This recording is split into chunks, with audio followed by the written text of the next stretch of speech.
researchers found that more people purchased jam from a particular store when fewer options were available.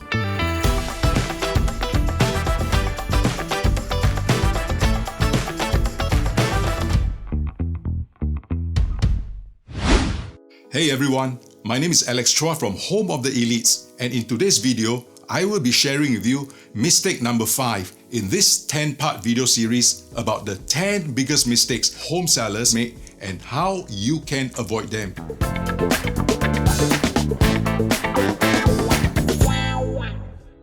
I shared this on Channel News Asia FM 938 Live back in 2011. You might think that this information is outdated, but the truth is, many home sellers are still making the same mistakes today. By the way, if you have missed our first 4 episodes and would like to catch them, you can find them on our Facebook page and YouTube channel. Click on the follow us button on our Facebook page and subscribe to our YouTube channel so that you will never miss another video again. Remember to turn on the notification so that you will be updated whenever we upload new content. And if you are ready, let's get started. You may have heard about the jam experiment, which was an experiment conducted in the year 2000. For those of you who have not heard about this, you might wonder, what is the jam experiment all about? Well, the experiment shows evidence about the adverse effects of choice, and the subject was fruit jam. Researchers found that more people purchased jam from a particular store when fewer options were available. The famous American psychologist Barry Watts shared about the psychology behind the paradox of choice, which will create 3 things. Number 1, analysis paralysis. The more choices can often lead to a worse user experience.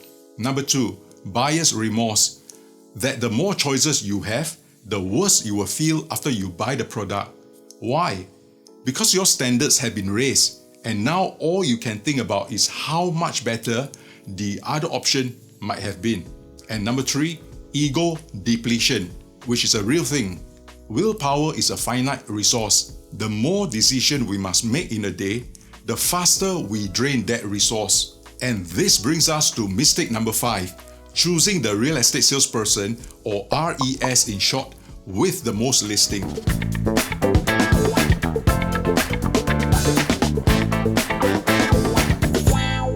Earlier, I shared about the paradox of choice. Can you imagine a RES presenting 20 to 30 listings to you even before you have time to digest the first few that you have seen? Home buyers will get confused as every property has something but not everything they like.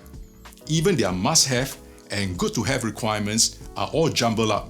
According to Harvard professor Jared Zedman, 95% of purchasing decisions are subconscious because we buy based on emotion. Therefore, the way that many people think, feel, often contradicts with what they say. Think about this. For a RES who is already overloaded with too many listings, what are the chances that your property will still be getting their full attention? If you are a parent, ask yourself, is it easier to take care of just one child or 4 children? I'm a father of 4. And I know it's not easy to give equal attention to all my children unless I can split myself into 4 different places at any point in time, which we know is not possible. With so many unsold listings on hand, it is natural that most RES will selectively push certain listings for various reasons. It could be the price is more realistic, the seller is paying more commission, or the property is in high demand but limited supply. If yours is none of the above, I suspect you are nowhere near the top priority list. So what should you do? Oh, by the way, most home sellers feel that their property is the best and start asking for very high prices. Whether it's true or not, do your homework and price it right. Instead of engaging the RES with the most listings, you will need one who is dedicated, active, as well as familiar with the transactions in your neighborhood. Not only that, he or she should ideally have a fair share of transactions for properties similar to what you are looking to sell.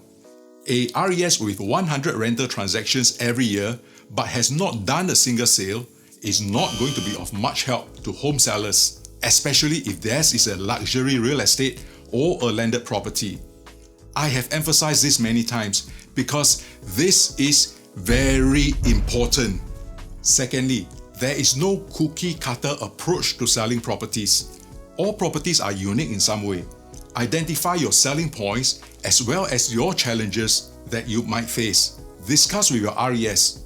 If you are working with a good RES, he or she will know how to handle those objections when the buyers raise them. Another important thing to take note of is the competition in your neighborhood. If a better listing is selling for a lesser price than yours, it is only logical that the unit will go first. You might be next, provided there is no other better listings asking for lower price. If one of your neighbors is in a financial situation and price their property very competitively, what would you do? Do you lower your price or do you wait for them to sell first? These are things to think about. The truth is, anyone can promise you that they will do their best to find you that one right buyer who's willing to offer the best price. But no one can promise you that there will be no other competitors. When you engage the services of a RES or even a specialist who's familiar with your neighborhood, your chances of finding the right buyer will be higher. You do not need a RES with the most listings, but you will need to get the right person for the right job. Get this right, because mistakes in real estate transactions are always costly. And the truth about making mistakes, you'll never know it until it's too late. This is Alex Chua from Home of the Elites, and thank you for watching this video. If you have any questions about buying, selling, or investing in a property, just reach out to us at 9780-0000, and we promise we will share with you our unbiased opinion.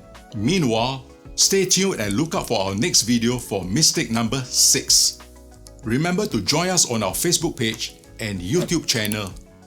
Till we meet again, you stay safe for now.